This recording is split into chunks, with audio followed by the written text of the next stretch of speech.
প্রিয় দেশবাসী, শিশু, কিশোর কিশোরী, তরুণ তরুণী, ছাত্রছাত্রী, নারী পুরুষ, নবীন প্রবীণ, আপনাদের সকলের প্রতি আমার আন্তরিক সালাম ও গভীর শ্রদ্ধা। আসসালামু আলাইকুম। শুরুতেই আমি দেশের সবাইকে শুভেচ্ছা জানাচ্ছি। দীর্ঘ 17 বছর পর একটি উৎসব মুখর, অংশগ্রহণমূলক ও শান্তিপূর্ণ জাতীয় নির্বাচন সফলভাবে সম্পন্ন করার জন্য এই নির্বাচনের মাধ্যমে জনগণ, ভোটার, রাজনৈতিক দল, প্রার্থী, নির্বাচন সংশ্লিষ্ট প্রতিষ্ঠান ও আইনশৃঙ্খলা বাহিনী সম্মিলিতভাবে একটি প্রশংসনীয় নজির সৃষ্টি করেছে। ভবিষ্যতে বাংলাদেশের নির্বাচন কেমন হওয়া উচিত, এই নির্বাচন তার একটি উৎকৃষ্ট উদাহরণ হয়ে থাকবে। প্রিয় দেশবাসী, বিগত 18 মাস আমার উপর অর্পিত দায়িত্ব নিষ্ঠার সাথে পালন শেষে একটি নির্বাচিত সরকারের কাছে দায়িত্ব হস্তান্তরের প্রাক্কালে অন্তর্বর্তী সরকারের প্রধান উপদেষ্টা হিসেবে আজ আমি আপনাদের কাছ থেকে বিদায় নেবার জন্য উপস্থিত হয়েছি। আজ বিদায়ের দিনে 5ই অগাস্টের কথা স্মরণ করে আপনাদের কিছু কথা বলব। কি মহা মুক্তির দিন ছিল সেদিনটি, সে কি আনন্দের দিন। বাংলাদেশিরা দেশে বিদেশে যে যেখানে ছিল আনন্দে চোখের পানি ফেলেছিল। দৈত্যের গ্রাস থেকে তরুণ ছাত্রছাত্রীরা দেশকে বের করে এনেছে, দেশ মুক্ত হয়েছে। কিন্তু দেশ সম্পূর্ণ অচল। এই অচল দেশটিকে কিভাবে সচল করা যাবে সেটা ছিল সবার মনে। অভ্যুত্থানের ছাত্র নেতারা ঠিক করলো দেশকে সচল করার জন্য একটি সরকার লাগবে। সরকার গঠন ও চালাবার জন্য তারা আমাকে খবর দিল। আমি তখন বিদেশে, আমি দায়িত্ব নিতে রাজি না। তারা জাতির প্রতি কর্তব্য পালনের কথা বলে আমাকে রাজি করালো। 18 মাস পর এখন আমার যাওয়ার পালা। আমি আজ আমার কাজ হতে বিদায় নিতে আপনাদের সামনে এসেছি। আমাদের প্রথম কাজ ছিল দেশকে সচল করা। এটি ছিল সবচেয়ে কঠিন কাজ।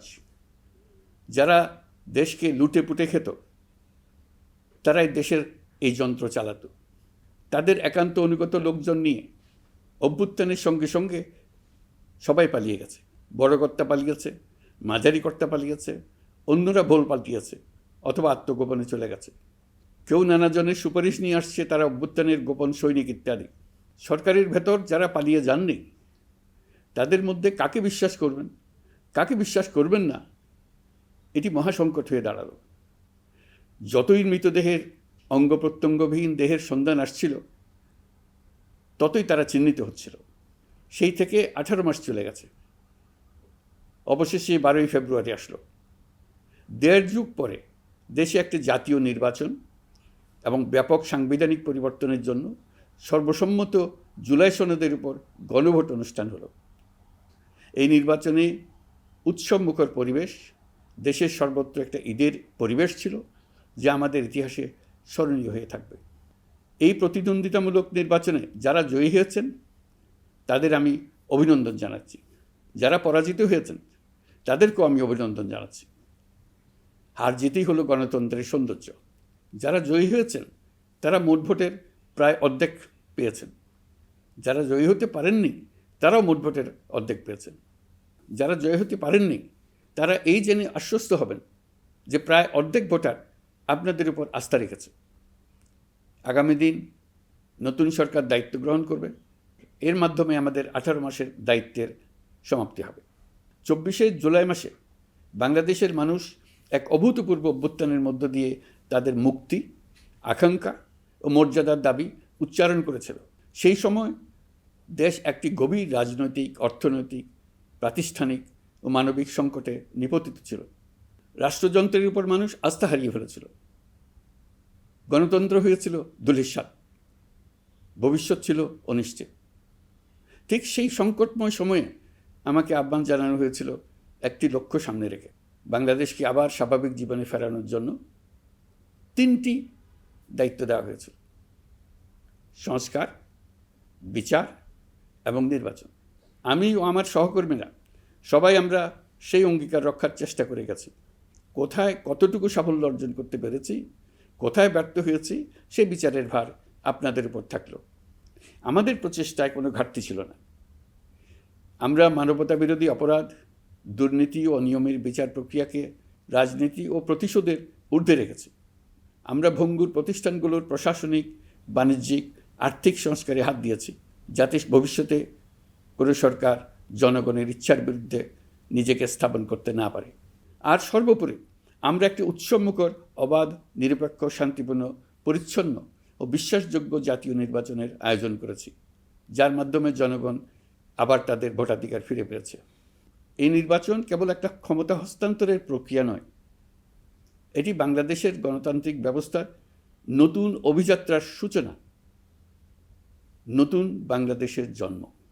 এই অর্জনের পেছনে যারা ছিলেন, জুলাইয়ে রাস্তায় নেমে আসা প্রতিবাদকারী তরুণ তরুণীরা, সেই সাহসী মানুষগুলো, শহীদ ও আহতরা, তাদের প্রতি আমি গভীর শ্রদ্ধা ও কৃতজ্ঞতা জানাচ্ছি।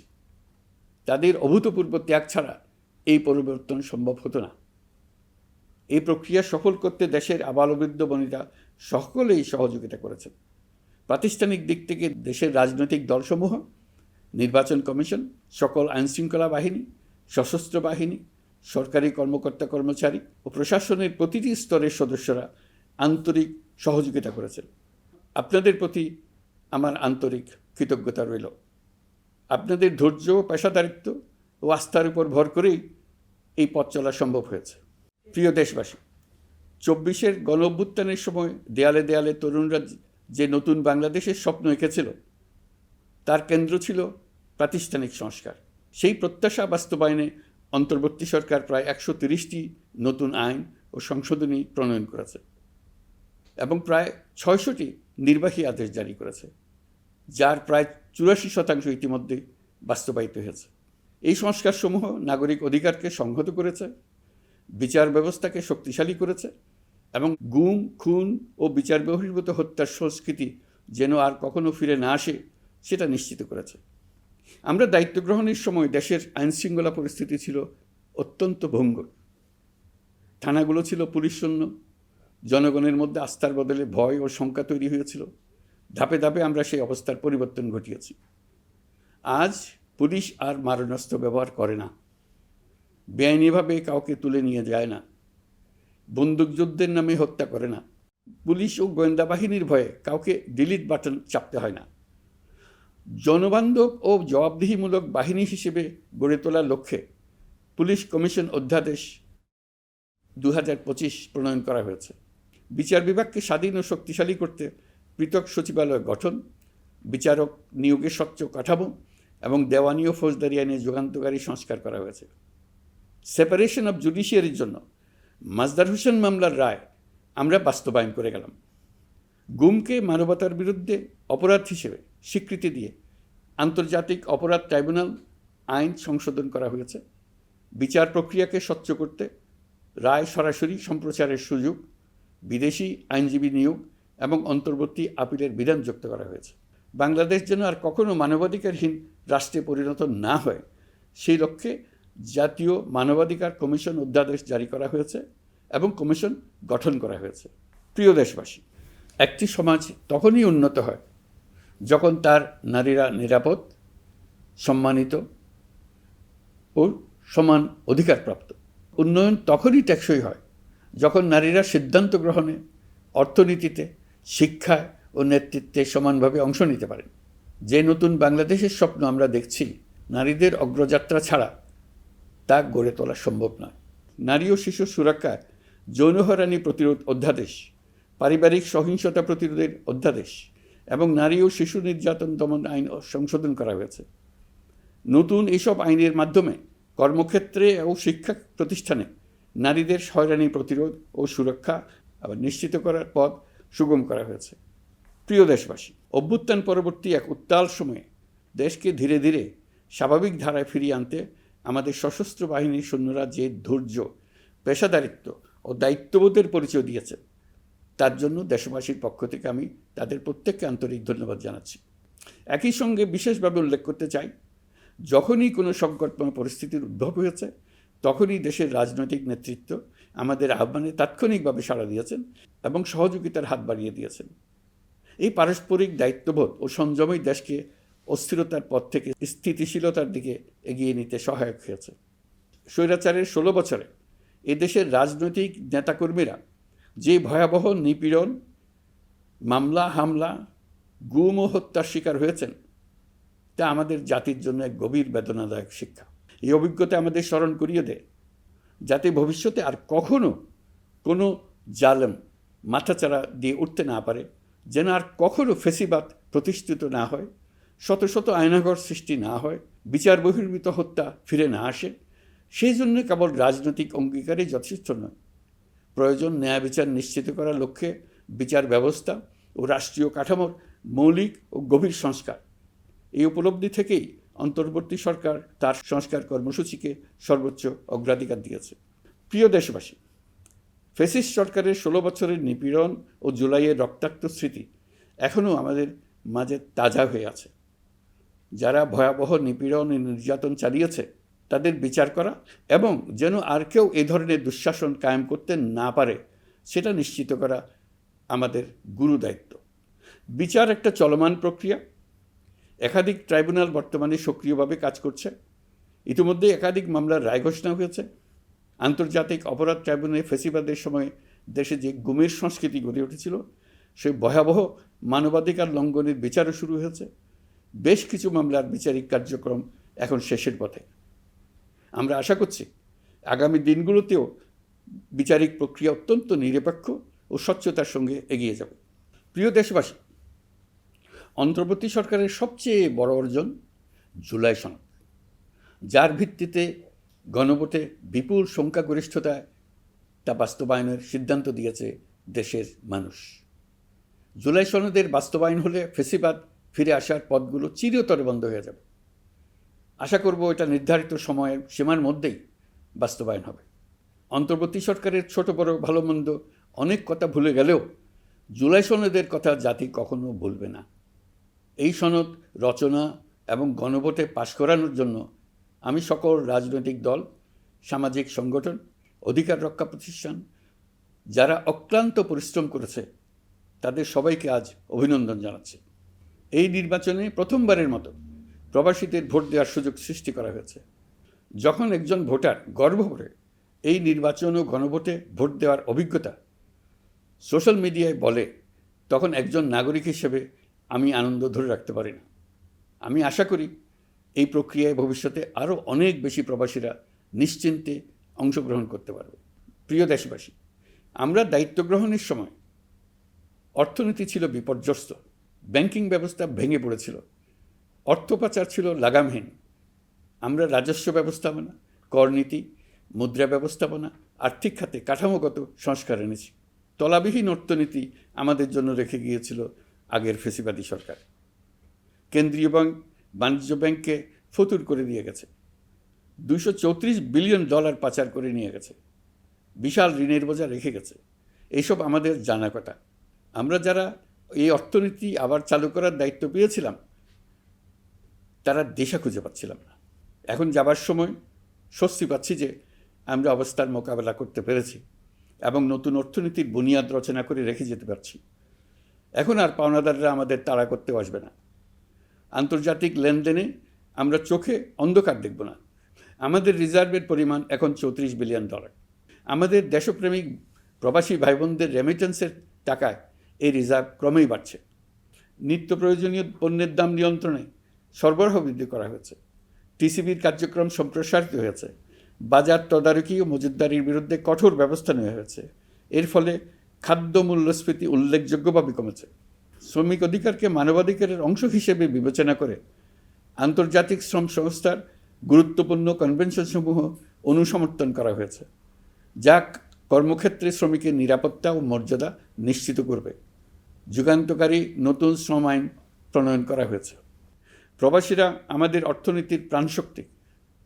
তাদের সুরক্ষা ও কল্যাণে আইন সংশোধন, বিদেশে আইনি সহায়তা, নতুন শ্রমচুক্তি এবং দক্ষতা উন্নয়ন প্রকল্প গ্রহণ করা হয়েছে। বন্দর ব্যবস্থাপনা ও বিনিয়োগ কাঠামোতে আমূল সংস্কারের মাধ্যমে ইউরোপীয় সর্ববৃহৎ বিনিয়োগ সহ একাধিক কৌশলগত প্রকল্প এগিয়েছে। ব্লু ইকোনমির সম্ভাবনা কাজে লাগাতে গভীর সমুদ্র বন্দর, মৎস্য ও আধুনিক টাউনশিপ উন্নয়নে নতুন কর্তৃপক্ষ গঠন করা হয়েছে। প্রিয় দেশবাসী, পররাষ্ট্রনীতিতে বাংলাদেশের সার্বভৌমত্ব, জাতীয় স্বার্থ ও দেশের মর্যাদা, এই তিনটি মূল ভিত্তি আমরা দৃঢ়ভাবে পুনরুদ্ধার করতে সক্ষম হয়েছি। নতজানু পররাষ্ট্রনীতি কিংবা অপর দেশের নির্দেশনা ও পরামর্শ নির্ভর বাংলাদেশ এখন আর নয়। আজকের বাংলাদেশ নিজের স্বাধীন স্বার্থ রক্ষায় আত্মবিশ্বাসী, সক্রিয় ও দায়িত্বশীল। বিশ্বের সকল দেশের সঙ্গে পারস্পরিক সম্মান ও স্বার্থের ভিত্তিতে সম্পর্ক গড়ে তুলতে আমরা প্রতিশ্রুতিবদ্ধ। একই সঙ্গে ভারসাম্য বজায় রেখে ভবিষ্যতের জন্য প্রয়োজনীয় কৌশলগত সিদ্ধান্ত নিতে সক্ষম এমন একটি রাষ্ট্র হিসেবে বাংলাদেশ আজ নিজেকে প্রতিষ্ঠিত করেছে। রোহিঙ্গা সংকট আমাদের জাতীয় নিরাপত্তা, আঞ্চলিক স্থিতিশীলতা ও অর্থনীতির উপর একটা গুরুতর দীর্ঘস্থায়ী চাপ সৃষ্টি করে রেখেছে। দুঃখজনকভাবে দীর্ঘ সময় ধরে এই সংকট নিরসনে কোনো কার্যকর সমন্বিত আন্তর্জাতিক উদ্যোগ দৃশ্যমান ছিল না। দায়িত্ব গ্রহণের পর আমরা আন্তর্জাতিক অঙ্গনে মৃতপ্রায় এই ইস্যুটিকে পুনরায় বিশ্ব মনোযোগের কেন্দ্রে নিয়ে আসতে সক্ষম হয়েছে। এই সংকটের গুরুত্ব অনুধাবন করে জাতিসংঘ আমাদের পাশে দাঁড়িয়েছে। জাতিসংঘের মহাসচিব নিজে বাংলাদেশ সফর করেছেন এবং সমস্যার টেকসই সমাধানে সহায়তার অঙ্গীকার ব্যক্ত করেছেন। আমার অনুরোধে জাতিসংঘে রোহিঙ্গা বিষয়ে বিশেষ সভা অনুষ্ঠিত হয়েছে। প্রিয় দেশবাসী, দীর্ঘ ফ্যাসিবাদী শাসনামলে বাংলাদেশের সশস্ত্র বাহিনীর সক্ষমতা ও আধুনিকীকরণের বিষয়টি পরিকল্পিতভাবে উপেক্ষিত ছিল। আমরা অল্প সময়ের মধ্যেই সেই অবস্থার মৌলিক পরিবর্তনের সূচনা করতে পেরেছি। দায়িত্ব গ্রহণের পর থেকেই বর্তমান সরকার সশস্ত্র বাহিনীর সক্ষমতা বৃদ্ধি, আধুনিকায়ন এবং যে কোনো ধরনের আগ্রাসন কার্যকরভাবে মোকাবেলার জন্য সশস্ত্র বাহিনীকে উপযোগী করে গড়ে তোলাকে অগ্রাধিকার দিয়েছে। সশস্ত্র বাহিনীর প্রতিরক্ষা সক্ষমতা বৃদ্ধি একটি ব্যয়বহুল প্রক্রিয়া হলেও বর্তমান বৈশ্বিক বাস্তবতায় বহির্বিশ্বের সম্ভাব্য হুমকি ও আগ্রাসন মোকাবেলার জন্য এর কোনো বিকল্প নেই। এই বাস্তবতা বিবেচনা নিয়ে অন্তর্বর্তী সরকার তার সীমিত মেয়াদের মধ্যে সেনাবাহিনী, বিমান বাহিনী ও নৌবাহিনীর সক্ষমতা বৃদ্ধিতে যুগান্তকারী পদক্ষেপ গ্রহণ করেছে। আমি দৃঢ়ভাবে বিশ্বাস করি এই উদ্যোগগুলোর ধারাবাহিকতা ভবিষ্যতের নির্বাচিত গণতান্ত্রিক সরকারসমূহ অব্যাহত রাখবে, যাতে বাংলাদেশের জাতীয় নিরাপত্তা, স্বাধীনতা, সার্বভৌমত্ব, আঞ্চলিক অখণ্ডতা দীর্ঘমেয়াদে নিশ্চিত করা যায়। প্রিয় দেশবাসী, বাংলাদেশ এখন কেবল সংকট থেকে উত্তরণের গল্প নয়। বাংলাদেশ আজ অমিত সম্ভাবনার দেশ। আমাদের ছেলেমেয়েরা অসীম সম্ভাবনা নিয়ে জন্মায়। এটি সাহসী, সৃজনশীল, উদ্যমী তরুণদের দেশ।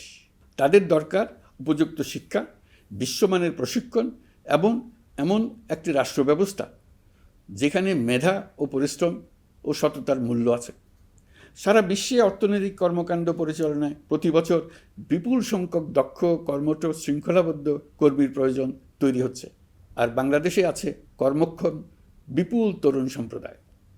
আমরা যদি এই বৈশ্বিক চাহিদা পূরণে উপযুক্ত পদক্ষেপ গ্রহণ করি, তাহলে জাপান, কোরিয়া, মধ্যপ্রাচ্য, ইউরোপ, উত্তর আমেরিকা সহ সবাই চাইবে বাংলাদেশের তরুণ তরুণীদের শ্রম, মেধা ও সৃজনশীলতা ব্যবহার করতে। আমরা হয়ে উঠতে পারি তাদের জন্য পছন্দের একটা নির্ভরযোগ্য, দক্ষ জনশক্তি সরবরাহকারী দেশ। আমাদের খোলা সমুদ্র কেবল ভৌগোলিক সীমারেখা নয়, এটি বাংলাদেশের জন্য বিশ্ব অর্থনীতির সঙ্গে যুক্ত হওয়ার উন্মুক্ত দরজা। নেপাল, ভুটান ও সেভেন সিস্টার্সকে নিয়ে এই অঞ্চলে অর্থনৈতিক সমৃদ্ধির বিশাল সম্ভাবনা রয়েছে। অর্থনৈতিক অঞ্চল, বাণিজ্যিক চুক্তি ও শুল্কমুক্ত বাজারে প্রবেশের সুযোগের মধ্য দিয়ে এই অঞ্চলে একটি বৈশ্বিক উৎপাদন কেন্দ্র হিসেবে গড়ে ওঠার শক্তিশালী ভিত্তি প্রতিষ্ঠিত হবে। আমাদের বন্দরগুলোর দক্ষতা আন্তর্জাতিক পর্যায়ে নেবার জন্য সেরা আন্তর্জাতিক বন্দর পরিচালনা কোম্পানির সঙ্গে চুক্তির কাজে আমরা অনেক এগিয়ে এসেছি। এর দক্ষতা বাড়াতে না পারলে আমরা অর্থনৈতিক অর্জনে পিছিয়ে যাব। প্রিয় দেশবাসী, সম্প্রতি বাংলাদেশের সঙ্গে যুক্তরাষ্ট্রের একটি গুরুত্বপূর্ণ দ্বিপাক্ষিক বাণিজ্য ও শুল্ক চুক্তি সম্পন্ন হয়েছে। এই চুক্তি কেবল একটি বাণিজ্যিক সুবিধা নয়, এটি বাংলাদেশের অর্থনীতি, কর্মসংস্থান, শিল্পায়ন এবং আন্তর্জাতিক কূটনৈতিক অবস্থানকে দীর্ঘমেয়াদে শক্তিশালী করার জন্য একটি কৌশলগত ভিত্তি হিসেবে কাজ করবে। এই চুক্তির ফলে যুক্তরাষ্ট্রের বাজারে বাংলাদেশের জন্য প্রযোজ্য পারস্পরিক শুল্কভার, রেসিপ্রোকাল ট্যারিফ 37% থেকে 19% কমে এসছে। এই চুক্তির একটা বিশেষ দিক হলো যুক্তরাষ্ট্রে উৎপাদিত তুলা ও কৃত্রিম তন্তু ব্যবহার করে তৈরি পোশাক পণ্যে শূন্য পারস্পরিক শুল্ক সুবিধা। এটা একটা মস্ত বড় সুবিধা। এর মাধ্যমে যুক্তরাষ্ট্রের বাজারে শুল্ক সুবিধা পাওয়ায় বাংলাদেশি পোশাক আরও কম দামে যুক্তরাষ্ট্রে প্রবেশ করবে।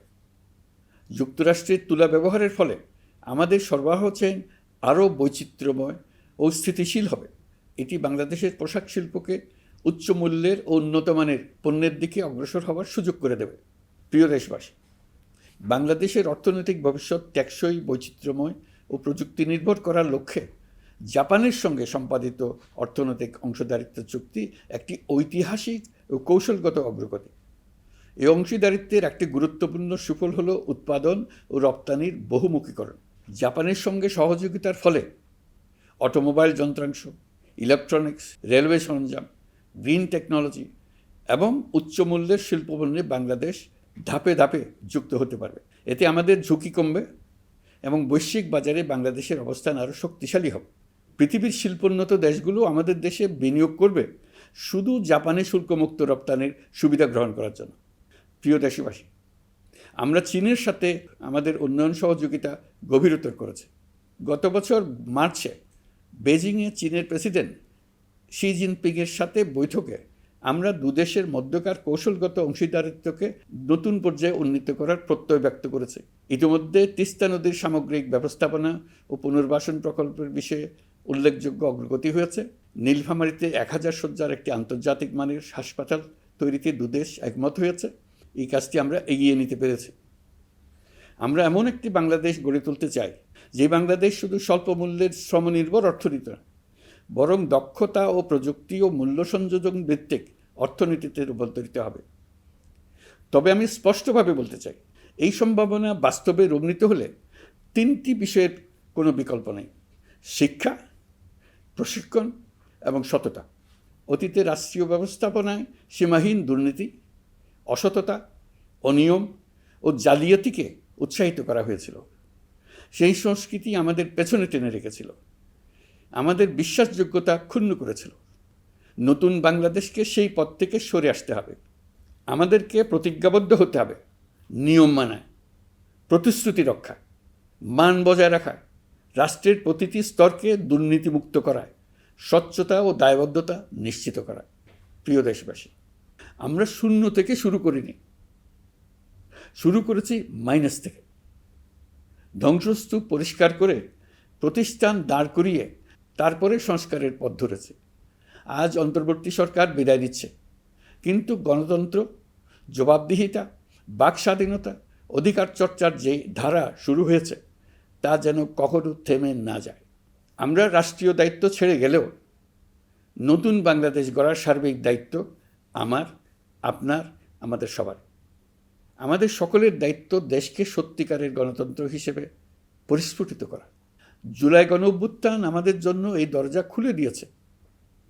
আমরা যদি স্বপ্ন, আকাঙ্ক্ষা ও শক্তিকে বাঁচিয়ে রাখতে পারি, তবে বাংলাদেশের অগ্রযাত্রা কেউ থামাতে পারবে না।